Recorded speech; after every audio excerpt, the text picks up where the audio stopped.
បាទសួស្តីអ្នកទាំងអស់គ្នាមកកាន់កម្មវិធី Frequency ដែលភាសាខ្មែរហៅថា Frequency បាទហើយក៏អរគុណអ្នកទាំងអស់គ្នាតាមដានដល់អេពីសូតនេះអេពីសូតទី3ហើយជាមួយនឹងពីអ្នកខ្ញុំដដែលខ្ញុំ Nara ជាមួយនឹងខ្ញុំបាទ Leon បាទហើយបើសិនជាក្នុងកម្មវិធីនេះបើសិនជាមានពាក្យពេចន៍ឬក៏ថានិយាយអីដែលហាក់លឺលោបដែលបងប្អូនស្ដាប់មកមិន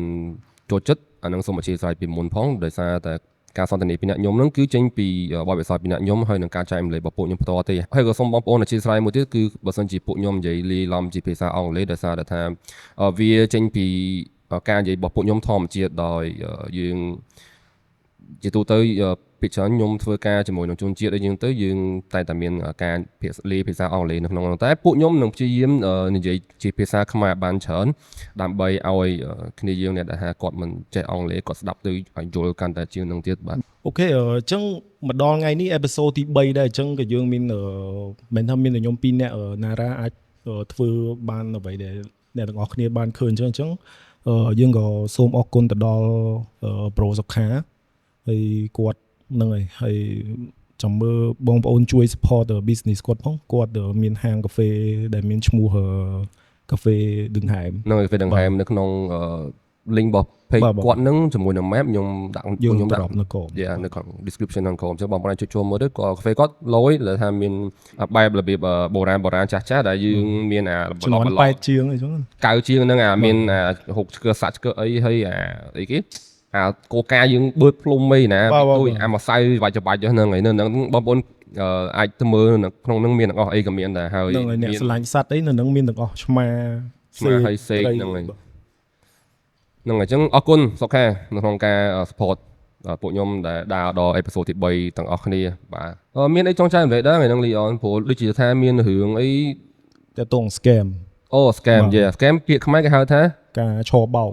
ហ្នឹងហើយមិនថាផ្លូវចិត្តឬក៏ផ្លូវរ៉ៃវត្ថុផ្លូវកាយតែតងមួយឆបោកហ្នឹងហើយអញ្ចឹងមានករណីអីចង់ចែករំលែកឬថាមានរឿងផ្ទាល់ខ្លួនដែលយើងចង់និយាយថាយើងចែករំលែកគ្នាយើងគាត់អញ្ចឹងរឿងផ្ទាល់ហ្មងគឺខ្ញុំមួយ Nara ជួបផ្ទាល់ពេលហ្នឹងយើងចេញពីធ្វើការរឿង stress រឿង hot អញ្ចឹងណាហើយយើងទៅហាងមួយនៅក្បែរក្រុមហ៊ុនយើងទៅអង្គុយដូចយើងចែកគ្នាលេងញ៉ាំអីហើយផឹកតិចតួចអញ្ចឹងណាហើយនៅពេលហ្នឹងពួកខ្ញុំរៀងយើងរៀងពាក់កណ្ដាលរឿងនេះហើយ hangover រៀងស្វឹងដែររៀងងាងអញ្ចឹងដល់ពេលហើយមានជនជាតិបរទេសមួយក៏ដើរមកខ្ញុំអង្គុយបែរខ្នង Nara គាត់បែរទៅនោះអញ្ចឹងដើរមកដល់ហើយគាត់ក៏ទៅនិយាយដាក់ Nara ថាអ្នកឯងមើលទៅដូចអ្នកមានអីចឹងគាត់ខ្ញុំយល់គោលម្ដងគាត់ក៏ចង់ឲ្យយើងធ្វើ charity ធម្មតាជនជាតិគេមកគាត់ប្រកាសជាបង្ហាញដូចថាសិស្សអត់ទេមែនទេអាហ្នឹងមួយទៀតតែប៉ែហ្នឹងមកគឺគាត់ដូចគ្រូទាយបណ្ដោយគាត់ថាមកដល់ថាមុខអីសួស្ដីមិនហីមុខអ្នកឯងមុខដូចអ្នកមាននិយាយអាតងគាត់អត់សូវខ្មែរអត់សូវច្បាស់ហើយមកដល់ខ្ញុំផឹកពីអ្នកងាងមិនសិនចឹងអីហ្នឹងហើយគាត់មកនិយាយថាមុខខ្ញុំអត់មានពួកខ្ញុំប៉ងឈឺក្បាលរឿងខ្សាច់ខ្លែមកអត់មានលុយអត់តែមានលុយទៅខ្ញុំខ្ញុំអ្នកមានហើយខ្ញុំក៏អរគុណគាត់ថាគាត់លើកទឹកចិត្តខ្ញុំឲ្យខ្លាចជាអ្នកមានប៉ុន្តែជាក់ស្ដែងគាត់និយាយចឹងមានន័យថាយើងតាក់ទាញយើងដើម្បីទៅសួរគាត់ថាខ្ញុំអ្នកមានថាធ្វើម៉េចបើខ្ញុំឃើញអ្នកមានអីចឹងទៅប្រហែលជាគាត់និយាយថាគាត់លក់អាស្អីរបស់គាត់ការពារយើងអញ្ចឹងកងដៃឬខ្សែកអីចឹងពេលហ្នឹងពួកខ្ញុំគឺ refuse គឺបដិសេធក្នុងការសន្ទនាមួយគាត់បដ ாய் គឺដោយសារពួកខ្ញុំងាងមិនសន្ទស្រាប់ហ្នឹងហើយទៅទិញរបស់ស្អីណាស្អីនេះទៀតមិនកើតហ្នឹងហើយអាហ្នឹងគឺជាដូចជារឿងខែទី1អា scam អញ្ចឹងបានថាបងប្អូនប្រហែលជាជួបអីរឿងអញ្ចឹងជាមួយនឹងអ្នកខ្លះគាត់មកគាត់ថាធ្វើនេះគឺ charity scam បាទ charity scam ហ្នឹងដូចមិនខ្ញុំនិយាយតែពិតខុសនឹងខេតទី1នេះខេតទី2ជនជាតិបរទេសដូចគ្នាដែរដើរមកដល់ស្លៀកពាក់ដូច formal ដូចធំត្រូវតនួយអីចឹងមកដល់ថាបើពីអ្នកខ្ញុំគង់តែចំណាយលុយទិញម្ហូបនឹងគ្រឿងផឹកស៊ីចឹងដែរហេតុអ្វីមិនធ្វើការ donate ឬក៏បរិច្ចាគទៅខាងគាត់ចឹងទៅវាត្រូវប៉ុន្តែបើសិនជាយើងឲ្យលុយទៅគាត់លុយនៅតាណាយើងអត់ដឹងទេយើងអាចទៅតាម track គាត់យើងទៅតាមមើលថាអ្នកឯងបានធ្វើផ្ទាល់ហុចទៅឲ្យក្មេងៗនឹងអត់ឬក៏អញ្ចឹងណាហើយទី1ទៀតខ្ញុំអត់ដឹងមិនទៅបើតាមខ្ញុំផ្ទាល់ខ្ញុំអត់ចូលចិត្តនៅពេលដែលគេយកពាក្យទាំងអស់ហ្នឹងមកដូចថាឲ្យយើងអញ្ចឹងណា ចុះអានេះគឺជាគេហៅថាមិន live choice របស់យើងអង្គុយស៊ីផឹកដល់ហើយដល់ពេលគេមកដល់គេមកយើងថាអូអ្នកឯងមិនគួរណាទៅទិញម្ហូបគ្រឿងនិយាយអញ្ចឹង បើយើងហ្នឹងហើយនិយាយខុសស្ដាប់គឺអាហ្នឹងរឿងយើងធ្វើរឿងយើងមានដូចមានពាក់ព័ន្ធជាមួយជីវិតគាត់ផងហើយបានគាត់មកគាត់មក hurt feeling ពួកខ្ញុំ ហ្នឹងមុំចំណងមុននេះម៉ាត់បាត់ទេរបៀបចឹងតែចំណងនេះគឺយើងគាត់ថាយើងបដិសេធយើងអត់ចង់និយាយមួយគាត់ទេហើយហ្នឹងហើយអាហ្នឹងវាជា scam មួយដែរដែលថាវាអាចជាការឆោបបោកឬក៏វាអាចជាការពិតប៉ុន្តែអាហ្នឹងយើងសម្រេចចិត្តលើយើងចង់ឲ្យមិនឲ្យរឿងយើង ហ្នឹងហើយហ្នឹង ដោយគេមិនបង្ខំប៉ុន្តែ scam មួយសេរីទៀតគឺលក្ខណៈថាបង្ខំឬក៏ថាវានិយាយឲ្យយើងជ្រាបដើម្បីយើងឲ្យយើងនឹងលះបង់ឲ្យវាខ្លួនឯងតែម្ដង បាទ ជឿមិនថាវាប្រើយុទ្ធសាស្ត្រដើម្បីឲ្យបោកយើងអាហ្នឹងជា scam គេហៅភាគច្រើនគឺភាគច្រើន online scam ច្រើន បាទ cyber crime scam អីចឹងទៅ ហ្នឹងហើយ ហើយ scam ប្រភេទហ្នឹងគឺវាច្រើនទំនាក់ទំនងមួយយើងតាមតែប្រព័ន្ធទូរស័ព្ទឬក៏បណ្ដាញដូចគាត់ឆាតមកយើងអីចឹងថាយើងឈ្នះអីចឹងទៅ ហ្នឹងហើយអាហ្នឹងក៏បងប្អូនត្រូវប្រយ័ត្នដែរហើយជាពិសេសជាមួយនឹងចាស់ បាទជាពិសេសចាស់គាត់បាទពេលច្រើនឃើញ case ច្រើនគាត់បោកបានតែចាស់ទេព្រោះចាស់គាត់ពេលដែលមានបញ្ហាគាត់រៀងភ័យរៀងស្លន់អញ្ចឹងដូចជំនាន់យើងពីដើមទេមកម៉ាក់យើងថាអូកូនមកឯងដួលម៉ូតូអញ្ចឹងផ្ញើលុយវិញឯណា ដោយសារមានវីដេអូខាងចិនដែលថាប្រឆាំងជាមួយនឹងករណីការឆោបបោកបណ្ដាញតាមបណ្ដាញអនឡាញហ្នឹងឬក៏ថាតាមបណ្ដាញទូរស័ព្ទគេមានធ្វើវីដេអូដែលប្រាប់ពួកយើងថាពួកវាធ្វើតាមវិធីណាគឺពួកវាពេលដែលពួកវាឆែកបានលេខទូរស័ព្ទអីរបស់យើងអញ្ចឹងទៅឬក៏ថារបស់កូនយើងពួកវាគឺមានបណ្ដាញមួយដែលផ្ដាច់លេខទូរស័ព្ទហ្នឹងឬក៏ថាពួកវា link គេហៅ divert ដែលថាទូរស័ព្ទហ្នឹងគឺទេទៅឆ្លងទេលេខទោះបីយើងម៉ែហ្នឹងគឺចង់ទេទៅលេខកូនហ្នឹងក៏ដោយក៏ត្រូវចង់ឲ្យគេទៅដល់វាដដែលទេ អូ ហើយបន្ទាប់មកពួកវាគឺប្រើ app ឬក៏ថាប្រើកម្មវិធីដូរសំឡេងដើម្បីធ្វើការឆ្លងឆ្លើយជាមួយនឹងម៉ែអញ្ចឹងទៅអញ្ចឹងជួនកាលដល់ពេលនិយាយទៅពួកវាបោកថាកូនអ្នកឯងកំពុងតែជួយសង្គ្រោះក្នុង ICU whatever បន្ទាប់មកវាទេឲ្យម៉ែហ្នឹងនិយាយប្រាប់រឿងហ្នឹងបន្ទាប់មកឲ្យម៉ែហ្នឹងគឺបាញ់លុយមុនដើម្បីអីធ្វើការជួយសង្គ្រោះនៅពេទ្យហើយម៉ែហ្នឹងគឺដំបូងគឺអត់ជឿត្រូវជាទូទៅអញ្ចឹងត្រូវទេទៅឲ្យកូនបើកូនលេខកូនវាដាក់កាន់ហើយហ្នឹងប្រព័ន្ធមកបដៃហ្នឹងទៅហ្នឹងដល់ពេលទេទៅវាផ្ដាច់អត់ឲ្យទេចូលទេដោយសារធម្មតាក្នុងចរាចរណ៍វាបាត់ទូរស័ព្ទបាត់អីអញ្ចឹងណាហ្នឹងហើយបន្ទាប់មកត្រឡប់មកវិញម៉ែហ្នឹងវាស្លន់ស្លោហើយហ្នឹងបាញ់លុយទៅបាត់ហើយដល់ពេលមែនតើមិនដឹងថាគឺឲ្យគេ scam មករាប់ពាន់រាប់កូលានននៅរៀននៅសាលាធ្វើមិនដឹង ហ្នឹងហើយអញ្ចឹងមិនថាចំណុចហ្នឹងក៏គ្នាយើងត្រូវយើងអាចចែកម្លេចដាក់ម៉ូមួយម៉ែឲ្យយើងទៅឬក៏ថាជាមួយនឹងអ្នកដែលនៅផ្ទះដែលថាបើសិនជាមានករណីអីគឺតាក់ទងតាមណាដើម្បីជៀសវាងការ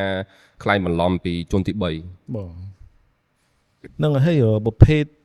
ទ scam មួយប្រភេទទៀតហ្នឹងគឺវាលក្ខណៈដូច pyramid ចឹងណា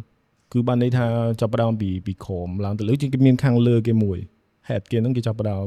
scam តអាហ្នឹងគឺរបៀប pyramid scam ហ្នឹងឧទាហរណ៍គេមាន product មួយគេចង់ឲ្យយើងទៅលក់បន្ទាប់មក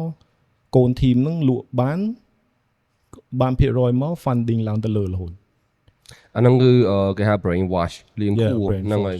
មកករណីទៀតគឺលក្ខណៈថាតទៅជាមួយសាសនាដូចរឿងចិនរយៈមុនល្បីក្នុងតៃវ៉ាន់វាមានក្រុមសាសនាមួយហើយបន្ទាប់មកគឺម្នាក់គ្រូហ្នឹងគឺដូចជាគ្រូជោគជ័យឬក៏ថាគាត់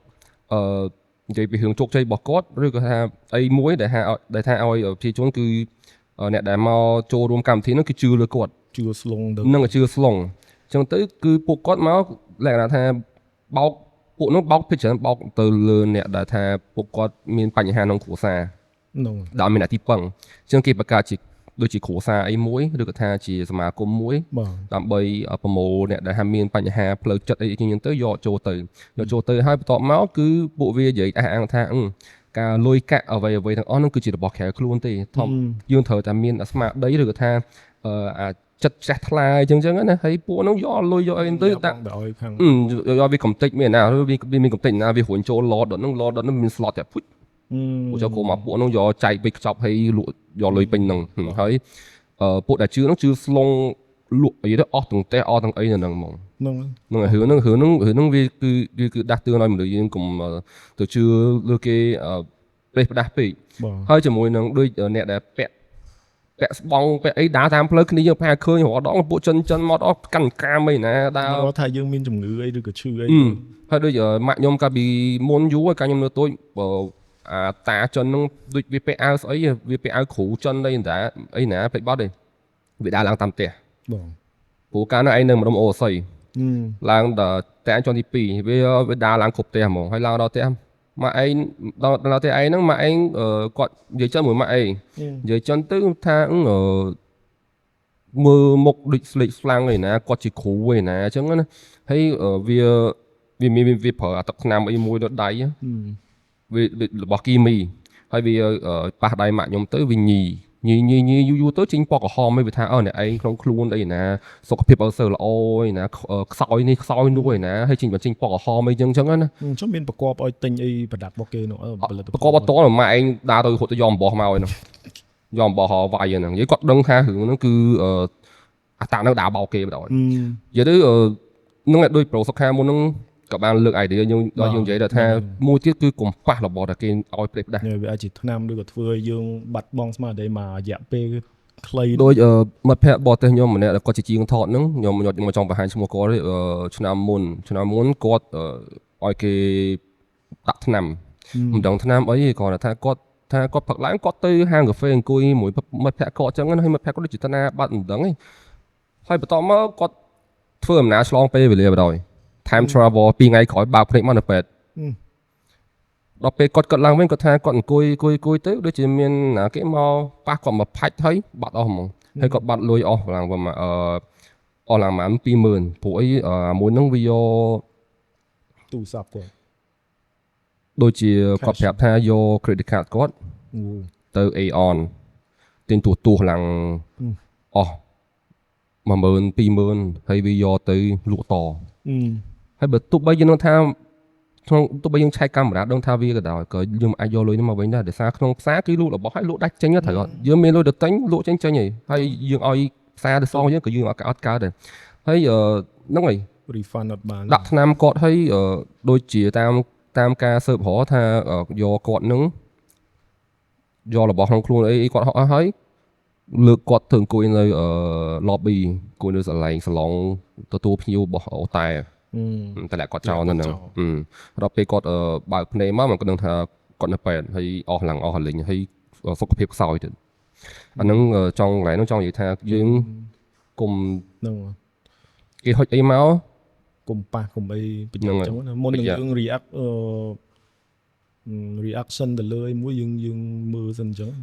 អាហ្នឹងក៏វាតតជាមួយនឹងការចាប់ចម្រិតដែរតែមួយឯងមកសេរីហ្មងហើយជាមួយនឹងក្មេងៗដែលសារ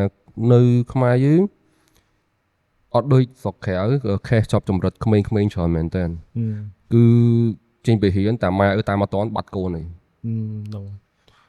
របៀបថាតាម template ទេធ្វើថានាំទៅទិញអីញ៉ាំអញ្ចឹងទៅហើយគេចង់ថាគេធ្វើថាមិនគេ survey ក្មេងហ្នឹងថាចូលចិត្តអីអញ្ចឹងគេថាអង្គពូជូនទៅណាព្រោះករណីហ្នឹងដូចជានៅកូរ៉េនៅរឿងកូរ៉េក៏មានលេងច្រើនដែរយកក្មេងទៅរំលោភហើយបោះចោលសម្រាប់អីចឹងណាជឿមកថាមិនមែន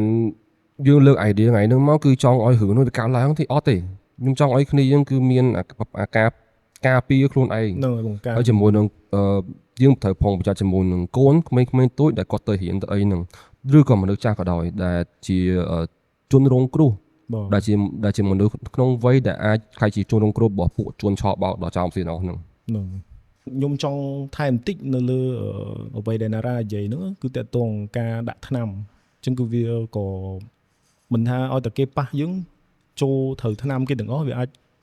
សុខភាពឬក៏ស្មារតីរបស់រៀងខ្លួនហ្នឹងដោយសារតែថាវាមិនអត់មានថ្នាំណាមួយប៉ះឲ្យមនុស្សទៅយកទេវាអត់មានទេប៉ុន្តែវាអាចមានករណីថាយើងខ្សោយឬក៏យើងរៀងផឹកភាំងអីហើយស្មារតីយើងអត់ល្អវានិយាយទៅប៉ះទៅឆាប់ឲ្យពួកវាទាញទៅហ្មងហើយមួយទៀតចង់និយាយពីរឿងអបិយជំនឿដាក់ខ្ទឹមសឯណាជៀសវារឿងហ្នឹងវាស្រីចាស់ហើយបងប្អូនគឺអត់មានជួយឲ្យបានទេចាំថា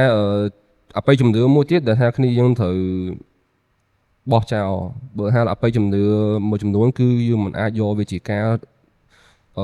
ធ្វើជាស្តង់ដារក្នុងការរស់នៅយើងបានទេដូចថាពី ពីក្មេងៗអីម៉ាក់អីណាហែងអង្គុយជ្រុងតុកអីណាកុំកាត់កញ្ចក់ដៃកញ្ចក់ជើងទៅយកអី លងអីណា និយាយទៅវាអត់មាន science proof វាអត់មានការបញ្ជាក់បបកតពីវិទ្យាសាស្ត្រអីណាមួយគាត់ថាយើងអង្គុយជ្រុងតុកវាអាក្រក់មើលអញ្ចឹងណាហ្នឹងអូខេយើងទួយកបានណាអង្គុយឲ្យចំអញ្ចឹងណាហើយពេលញ៉ាំបាយកុំដោតអីចង្កឹះនៅលើចាក់បាយដូចសែនដូចអីហ្នឹងអាហ្នឹងវាគ្រាន់តែថាវាអាក្រក់មើលប៉ុន្តែបើសិនជាវាប៉ះពាល់មានប៉ះពាល់អីបងវាបាយជាបាយចង្កឹះត្រូវហ្នឹងហើយ ហើយបាក់ថ្មិញក្រោមបោះឡើងលើបាក់ថ្មិញលើបោះចុះក្រោម ហើយអីណាកុំយកដៃច្អល់លោកខែច្អល់អីណាស្អីអូយ ខ្ញុំពីក្មេងមានច្រើនហើយដល់កាត់កន្លែងបនសពអញ្ចឹងឲ្យតនុយកុំឲ្យខ្មោចចូលផ្សិតទេបាទគឺមានទាំងអស់បាទបីជំនឿហ្នឹងហើយតើតងរឿង scam មួយទៀតពួកខ្ញុំចង់និយាយពី investment scam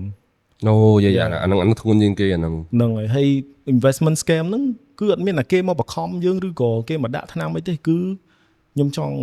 អ្វីខ្ញុំចង់បញ្ជាក់ហ្នឹងគឺមកពីមហិច្ឆតាឬក៏ភាពលោភលន់របស់មនុស្សដែលគេត្រូវបោកហ្នឹងទេជនរងគ្រោះហ្នឹងដែរទេអញ្ចឹងចង់បានអញ្ចឹងទៅ ហ្នឹងហើយបន្តមកគេជ្រៀងតិចទៅហើយនិយាយទៅគេឲ្យគេថាឲ្យឱកាសឬក៏ opportunity យើងហ្នឹងគេថាអ្នកឯងដាក់តែលុយប៉ុណ្នេះហើយអ្នកឯងនឹងបានលុយប៉ុណ្នេះមកវិញហើយដើមអ្នកឯងហ្នឹងនៅក្នុងនឹងឯណាបន្តអាចស្រង់ដើមមករហូតឯណាតែអាលុយដែលយើងដាក់ដបូងហ្នឹងហើយលុយដែលវាឲ្យមកយើងហ្នឹងខុសគ្នាឆ្ងាយហ្នឹងហើយជាទូទៅមនុស្សយើងដឹងហើយថាអាឡបនហ្នឹងចេញមកបោកបាត់ឯហ្នឹងត្រូវអត់ ហ្នឹងយើងលឺច្រើនចង់ថាយើងលឺតគ្នាច្រើន តែនៅតែមានអ្នកដែលគាត់លុបលន់គាត់ចង់បានច្រើនជាងហ្នឹងទៀតហើយគាត់ក៏ជឿលើពួកជនឆោបោកហ្នឹងដែលចង់ឲ្យគេក៏អស់ផ្ទះហើយខ្លះសម្រាប់ខ្លួនវាមិនខុសពីលេងល្បែងគេនិយាយមកថាមិនតែក្រុមពងទេ ហ្នឹងហើយគេនិយាយថាអ្នកលេងល្បែងមិនដែលមានដោយសារល្បែងទេ បើសិនជាយើងទិញឆ្នោតយើងហេងឈ្នះបានប្រហែលលានអាហ្នឹងវាផ្សេងអាហ្នឹងវាគេហៅថាសំណាងឬក៏ថាវាសនាយើងត្រូវអញ្ចឹងតែបើសិនជាយើងយកលុយយើងយកពេលយើងទៅប្រដាក់នៅក្នុងអ្វីដែលយើងមិនអាចយកមកវិញមិនអាចដឹងថាឈ្នះប៉ុណ្ណឹង ជួនកាលគេឲ្យយើងឈ្នះម្ដងអញ្ចឹងទៅ អាហ្នឹងគឺការបថយរបស់យើងអាហ្នឹងខ្ញុំក៏មិនចង់និយាយប៉ះពាល់ទៅស្ថាប័នណាឬក៏ថាក្រុមហ៊ុនដែលតាក់ទងជាមួយនៅលបាយដែរខ្ញុំអត់ចង់ប៉ះពាល់ប្រកបទេ ហ្នឹងក៏វាជា entertainment កំសាន្ត ហ្នឹងហើយកំសាន្តអញ្ចឹងមិនថាបើសិនជាយើងលេងទៅតែយើងកុំទៅយកវាជាអាជីព បាទ កុំទៅវក់លេងវាគេថាគេនិយាយទៅខ្ញុំមានពាក្យពីរសំខាន់ដែលខ្ញុំចង់ចែករំលែកតាមពីអេពីសូតមុនគឺយើងនិយាយអំពី be ready យើងត្រូវការត្រៀមខ្លួនដើម្បីជៀសវាងខ្លួនឯងនៅក្នុងបញ្ហាដែលមានឧទាហរណ៍មានករណីកើតឡើងយើងត្រូវត្រៀមចិត្តត្រៀមកាយឲ្យដើម្បីទប់ទល់វាហើយក្នុងអេពីសូតថ្ងៃហ្នឹងខ្ញុំចង់និយាយពាក្យមួយទៀតដល់ផ្ដាំដល់គ្នាយើងគឺ never too much ធ្វើអីក៏ដោយកុំវាជ្រុលកុំលឹះយើងនិយាយច្រើនស្ងួតកឈឺកវា too much បង ផឹកកាហ្វេច្រើនខួរ ហួនម្ដង នោមផឹកប៊ីយ៉ាច្រើនងាងដូចខ្ញុំថ្ងៃហ្នឹងងាងដោយសារខ្ញុំដាក់ជ្រុលហើយលេងលបែងជ្រុលអស់ទេអស់អីធ្វើក៏ដោយកុំធ្វើជ្រុលយើងធ្វើមាន limit ហើយពាក្យហ្នឹងក៏ខ្ញុំនិយាយទៅកាន់ Leon ក៏ខ្ញុំខ្លួនឯងក៏តែអ្នកនរគ្នាដែរហើយខ្ញុំក៏ត្រូវចាប់ដើមមិនមែនថាចាប់ដើមគឺខ្ញុំអនុវត្តដែរតែរឿងខ្លះក៏ខ្ញុំនៅតែធ្វើជ្រុលហើយខ្ញុំក៏ដឹងថាខ្លួនឯងវាកំពុងតែដើរនៅកន្លែងខុសចឹងណាតែជួនកាលវានិយាយទៅមនុស្សយើងវាអញ្ចឹងយល់ទេសារធាតុយើងវាបត់មកពិបាកchứមិនថាពាក្យចិនគេនិយាយថាអ្នកឯងអាចផ្លាស់ប្ដូរភ្នំមួយបាននឹងងាយស្រួលអាចវាយភ្នំមួយខ្ទេចឬក៏ថាដូរទីតាំងភ្នំនឹងបានប៉ុន្តែអ្នកឯងមិនអាចដូរអត្តចរិតមនុស្សបានទេមិនងាយបដ chứមិនថាអ្នកដែលលេងលបាយលេងអីហ្នឹងយើងមិនទៅហាមគាត់ឲ្យគាត់លេងឬក៏ថាយើងឲ្យគាត់ឈប់លេងភ្លាមទេយើងចង់និយាយហ្នឹងគឺចង់និយាយថា scam ទាំងអីក៏ដោយភាពលុបលន់នៃក៏ដោយនឹងយើងនិយាយគ្រប់ទៅលើ topic ប្រធានបទថ្ងៃហ្នឹងដែលយើងនិយាយហ្នឹងគឺគ្រាន់តែថាបើសិនជាអ្នកឯងមិនតន់ទៅប៉ះមិនតន់សាកវាកុំទៅសាកបដ yes ដូចគ្រឿងញៀនអញ្ចឹង ហ្នឹងតែប៉ះហើយគឺលងខ្លួនទៅរហូហ្នឹងគេហៅថាបកក្រោយលេងបានហ្នឹងហើយបើអ្នកកំពុងតែជាប់យើងទៅឲ្យគាត់ថយគឺថយអត់រួចទេព្រោះហ្នឹងវា addiction ដែរវាវិញ្ញាណហ្មង តែដូចគ្រឿងញៀនអញ្ចឹងអ្នកឯងបើមិនដែលទៅប៉ះវាមិនបាច់ប៉ះបដ ទៅហើយបាច់ចង់សាកប៉ុណ្ណឹងចង់ដឹងប៉ុណ្ណឹងឯងវាអត់មានជួយអីច្រើនទេដូចខ្ញុំអញ្ចឹងផ្ទាល់អញ្ចឹងទោះបីគេបរៀនខ្ញុំលេងបៀបរៀនដល់ស្អែកទៅក៏ខ្ញុំអត់ចេះដែរដោយសារយើងវា ទីមួយយើងវាអត់មានចំណងខាងនឹងដែរអញ្ចឹងណា ហ្នឹងហើយហើយរបៀបថា maybe ខួរក្បាលបែបអីខាងក្នុងគេថាអាម្នាក់សកាយើងអាក្នុងហ្មងអាឌីបហ្មងគឺអត់ចង់លេងហ្មងបើសិនជាយើងចង់បន្តិច នៅគឺគេអស់ទៅ នៅតែរៀនលេងដល់បាន ចុះខ្ញុំតែឆ្ងល់ថាម៉េចបើ EE នៅចិត្តផ្ទះខ្ញុំគាត់អាចអង្គុយលេងបៀតាំងពីដល់ល្ងាច ដល់យប់ម៉ោង 2:11 យប់អីចឹងហើយពេលហ្នឹងខ្ញុំដល់ផ្ទះរៀងយប់ដែរគាត់មកដល់សួរអូនមានលុយរាយដូរឲ្យគាត់បាញ់ AB ដើម្បីគាត់លេងតទៀត អានឹងគេហៅថាវក់ បាទ ហ្នឹងហើយអញ្ចឹងបានថាយើង cover ត្រឡប់មកវិញធ្វើអីកុំធ្វើជ្រុលហើយកុំធ្វើវក់ហើយនិយាយទៅព្យាយាមដឹងខុសដឹងត្រូវទៅហើយយើងស្វែងរកអ្វីដែលធ្វើឲ្យមានប្រយោជន៍ចំពោះខ្លួនយើងប៉ុន្តែកុំប៉ះពាល់អ្នកផ្សេងហ្នឹងហើយ ព្យាយាមស្ដាប់យោបល់គេច្រើនតិចទៅក៏ល្អដែរអញ្ចឹង ហើយដូចពួកខ្ញុំចែកម្លែកអញ្ចឹងគឺចែកម្លែកនៅក្នុងនាមជាអ្នកដែលមានបទពិសោធន៍ហើយក៏ចង់ដាស់តឿនទៅអ្នកដែលកំពុងតែវិវក់នៅក្នុងអំឡុងពេលមួយដែលថាពួកគាត់បាក់ទឹកចិត្តឬក៏អីឬក៏ថាក្នុងអំឡុងពេលដែលខ្សោយដែលអាចឲ្យគេទាញទៅបានលឿនហ្នឹង បាទ ស្មារតីគាត់អត់តន់ល្អឬក៏ថាស្មារតីគាត់ឬក៏គាត់រៀបចំខ្លួនឯងអត់តន់បានគឺខ្ញុំចង់ប្រាប់ទៅពួកគាត់ថាពេលវេលានៅមានច្រើនហើយជីវិតយើងគឺមានតម្លៃគុំដោយសារតែពេលវក់គុំដោយសារតែការវក់ឬក៏ថាការបថុយរយៈពេលខ្លី ផលប្រយោជន៍យើងឃើញ